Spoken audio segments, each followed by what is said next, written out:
Assalamualaikum warahmatullahi wabarakatuh. Nama saya Nida Faiza dari Fakultas Hukum Universitas Muhammadiyah Surabaya, program studi S1 Ilmu Hukum. Nah, kali ini saya akan sedikit menjelaskan mengenai permasalahan kesetaraan gender di Indonesia pada mata kuliah sosiolegal. Pada dasarnya, banyak orang akan sepakat bahwasanya perempuan dengan laki-laki itu berbeda. Perbedaan itu bukan hanya sekedar jenis kelamin yang diberikan oleh Tuhan yang sudah merupakan kodrat seseorang yang tidak dapat diubah, melainkan juga mengenai gender. Perbedaan yang lebih ditekankan pada peranan, kedudukan, fungsi, pembagian kerja antara perempuan dengan laki-laki yang ditetapkan oleh masyarakat itu disebut dengan gender. Nah, akhir-akhir ini, isu tentang ketimpangan gender terhadap perempuan menjadi fokus permasalahan. Hak-hak perempuan dengan implementasinya yang tidak sejalan dalam berbagai aspek kehidupan, baik dalam bidang pendidikan, pekerjaan, keluarga, bahkan dalam politik pemerintahan. Nah, hal ini berpangkal dari ketidaksetaraan kedudukan antara laki-laki dan perempuan.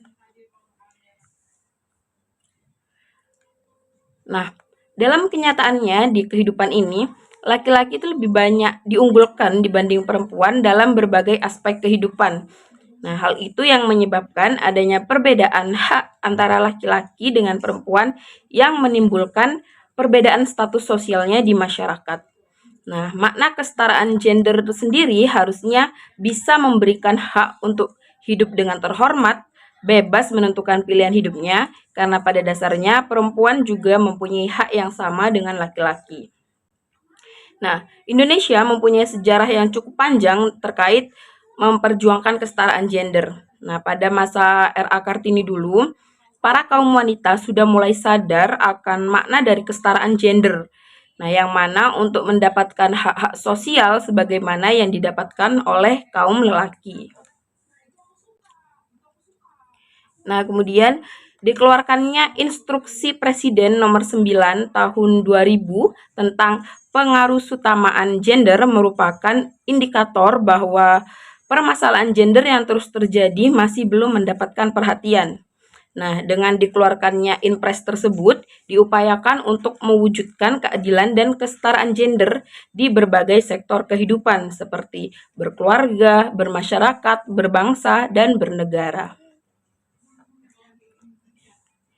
Nah, gender itu bukanlah jenis kelamin yang memang memiliki perbedaan yang dibawa dari lahir dan mutlak tidak bisa diubah. Nah, gender itu merupakan perbedaan yang lebih ditekankan pada peranan, kedudukan, fungsi, pembagian kerja antara perempuan dengan laki-laki yang ditetapkan oleh masyarakat. Nah, sedangkan konsep kesetaraan gender ialah bentuk terrealisasinya persamaan dalam peran atau kedudukan antara laki-laki dengan perempuan guna untuk mendapatkan hak-hak atau perannya untuk turut memberikan kontribusinya dalam segala aspek kehidupan. Nah, dalam kehidupan masyarakat sosial, isu kesetaraan gender memang sedang gencar dipermasalahkan.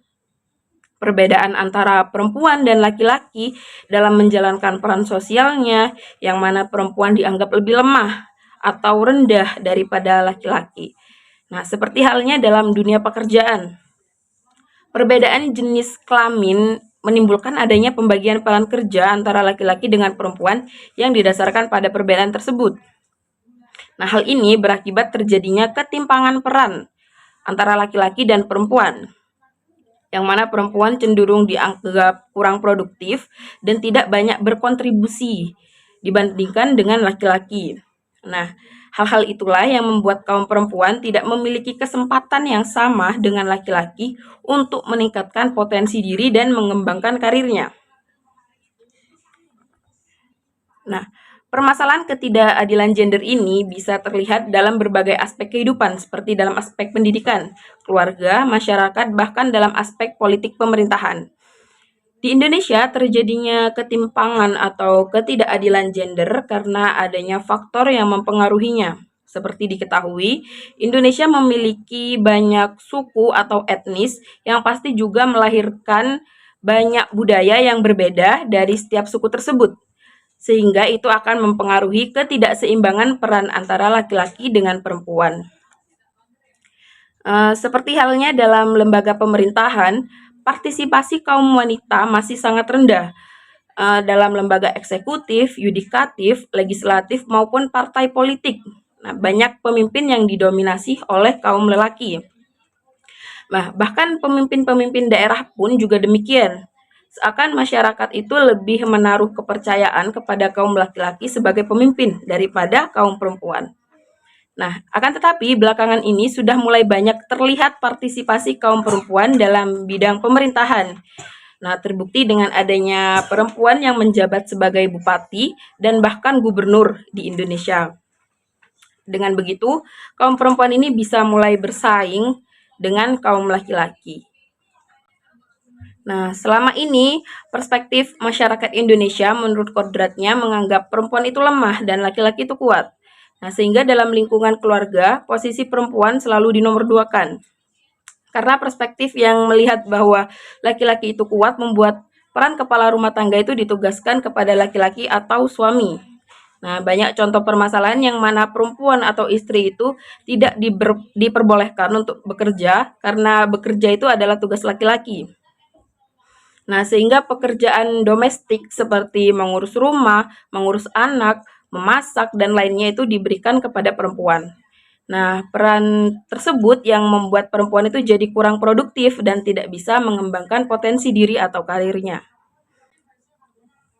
Selain itu, dalam aspek pendidikan juga terdapat ketimpangan gender. Masih ada beberapa masyarakat yang menganggap pendidikan bagi perempuan itu tidaklah begitu penting. Nah, faktor perspektif tersebut bisa saja dari ekonomi yang tidak mendukung. Nah, para orang tua akan menganjurkan anak perempuannya untuk bekerja atau menikah, alih-alih untuk melanjutkan pendidikan yang setinggi-tingginya. Nah, berbeda dengan laki-laki yang diperbolehkan untuk menempuh pendidikannya setinggi mungkin. Nah, namun saat ini sudah banyak juga orang tua yang mendukung anak perempuannya untuk terus melanjutkan pendidikan setinggi-tingginya, karena sejatinya pendidikan ini akan menjadi bekal dan investasi khususnya bagi para perempuan yang nantinya akan menjadi calon ibu, untuk diberikan dan diajarkan kepada anaknya nanti terlepas apapun pekerjaannya, baik itu wanita karir ataupun hanya ibu rumah tangga. Nah, anak berhak mendapatkan orang tua yang peka akan pendidikan guna mencerdaskan generasi selanjutnya. Nah, pendidikan di Indonesia ini sudah menerapkan kesetaraan gender, jadi siapapun berhak memperoleh pendidikan setinggi-tingginya, baik itu laki-laki maupun perempuan. Nah, meskipun nantinya perempuan itu akan menjadi ibu rumah tangga, para perempuan itu harus memiliki pendidikan yang cukup untuk bisa mendidik anaknya kelak agar bisa menjadi generasi yang cerdas. Nah, di Indonesia, perempuan ini telah diberikan haknya untuk menempuh pendidikan setinggi-tingginya. Dengan begitu, semakin banyak juga akses untuk para perempuan bisa bersaing dan berkompetisi dengan laki-laki di ruang publik agar perempuan bisa mendapatkan hak-haknya dan tidak terjadi ketimpangan gender. Nah, itu sedikit penjelasan dari saya mengenai permasalahan kesetaraan gender di Indonesia. Semoga bermanfaat. Kurang lebihnya mohon maaf. Wassalamualaikum warahmatullahi wabarakatuh.